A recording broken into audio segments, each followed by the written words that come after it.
Assalamualaikum warahmatullahi wabarakatuh. Perkenalkan, saya Hendry Kurniawan, mahasiswa dari Fakultas Ekonomi dan Bisnis dengan program studi Ekonomi Pembangunan. Nah, pada kesempatan kali ini, saya demi memenuhi tugas yang telah diberikan dari Pak Yanto selaku pengampu dari mata kuliah Perekonomian Kalbar dan Perbatasan. Nah, tugas ini yang akan membahas tentang materi yaitu tren dan siklus bisnis. Apa itu keduanya? Nah, siklus bisnis adalah hal mendasari yang paling penting untuk memperkirakan indikator-indikator yang berkaitan dengan keadaan dan pergerakan ekonomi. Terdapat dua hal yang penting dalam siklus bisnis yang dapat menggambarkan keadaannya, yaitu tren dan siklus. Kemudian, tren adalah suatu keadaan atau pergerakan yang menunjukkan arah perkembangan siklus bisnis secara umum, apakah memiliki kecenderungan naik atau turun dalam jangka yang panjang.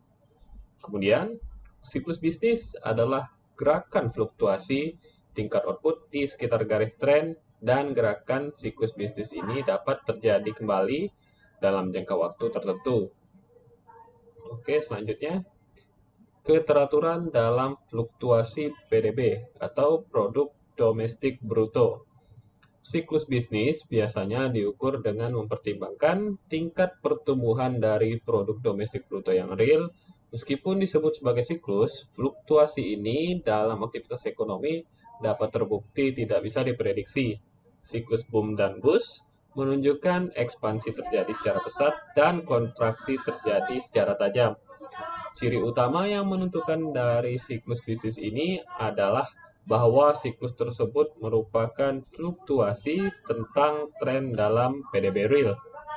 Oke, selanjutnya bisa kita lihat di sini ada sebuah kurva.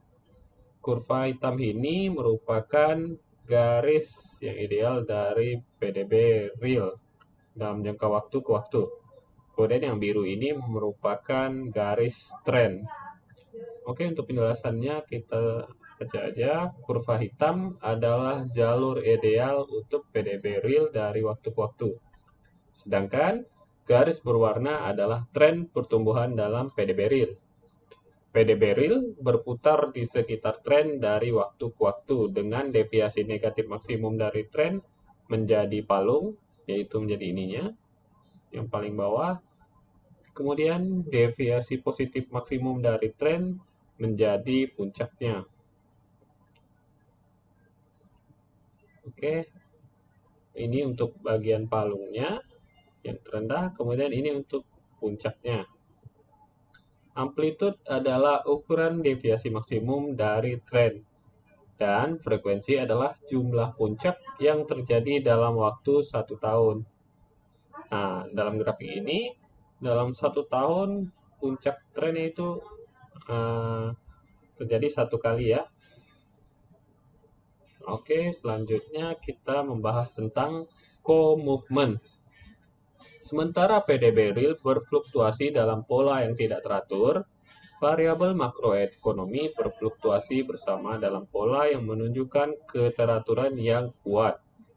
Kita dapat menyebutnya pola-pola fluktuasi ini sebagai pergerakan atau movement.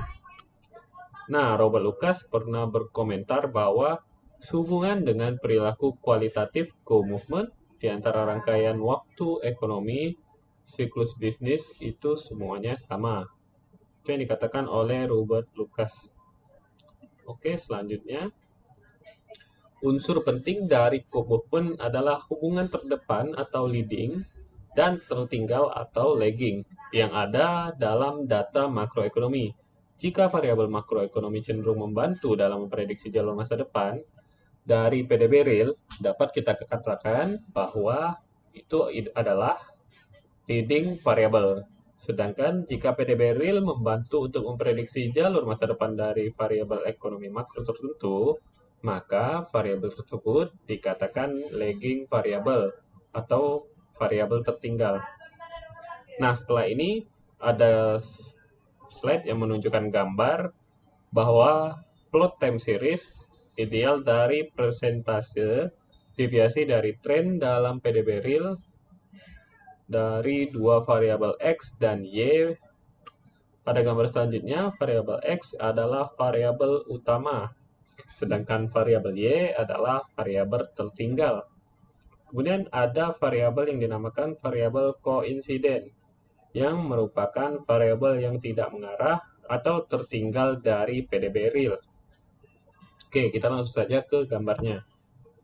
Nah, ini adalah plot deret waktu antara X dan Y.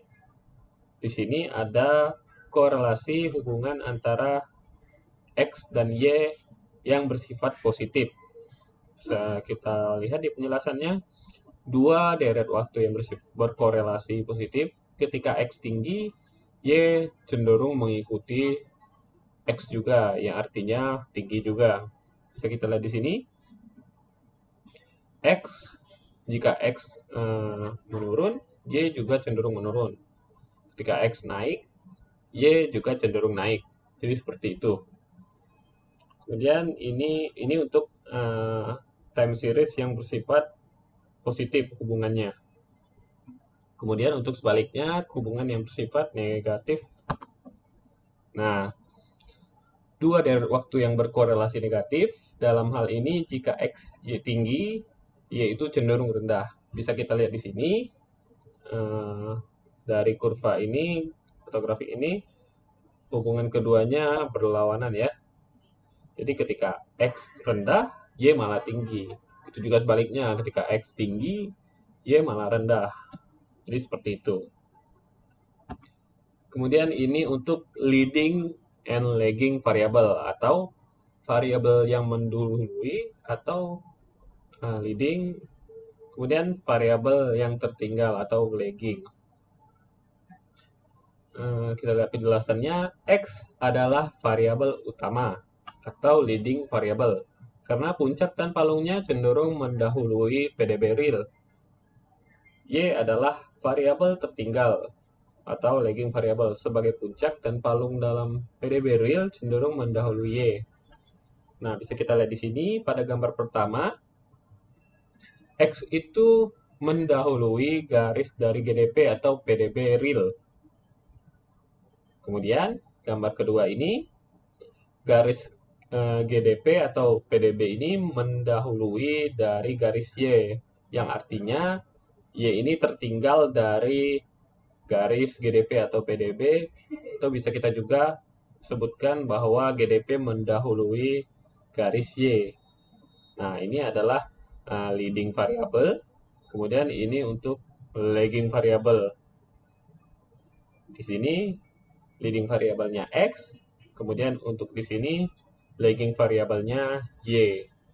Jika kita kebalikan, Y di garis GDP, GDP di sini bisa dikatakan juga bahwa Y itu merupakan leading variable. Oke, kita lanjut. Nah, di sini kita akan membahas pro-cyclical dan counter-cyclical.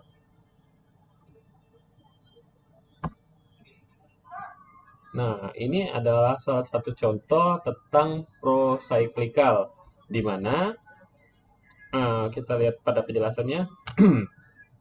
Pada grafik tersebut, menunjukkan korelasi konsumsi dengan siklus bisnis PDB berfluktuasi positif atau seirama. Nah, kita lihat di sini. Konsumsinya ini dengan garis PDB itu kurang lebih seirama naik turunnya.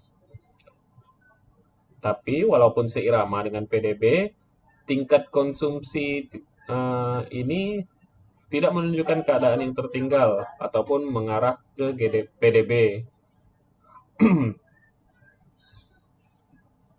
Nah, karena seiramanya atau berfluktuasi positif dari kedua siklus ini, bisa kita simpulkan bahwa siklus konsumsi ini bersifat pro-cyclical karena fluktuasi dengan siklus PDB yang seirama atau positif. Kemudian ini untuk counter-cyclical. Bisa kita lihat siklus tingkat harga di sini kurang lebih berlawanan atau tidak seirama dengan siklus PDB. Kita lihat penjelasannya. Pada grafik tersebut menunjukkan korelasi tingkat harga dengan siklus bisnis PDB berfluktuasi negatif atau berlawanan, namun tidak mengarah atau tertinggal dari PDB real. Nah, jika keadaan tersebut, kita bisa simpulkan bahwa ini termasuk koinsiden. Dari siklus ini, kita bisa simpulkan bahwa siklus bisnis ini bersifat counter-cyclical karena tidak berjalan seirama atau bersifat negatif. Oke, mungkin sekian yang bisa saya sampaikan. Mohon maaf apabila ada kekurangan dalam penyampaian. Wabillahi taufiq wal hidayah. Assalamualaikum warahmatullahi wabarakatuh. Terima kasih.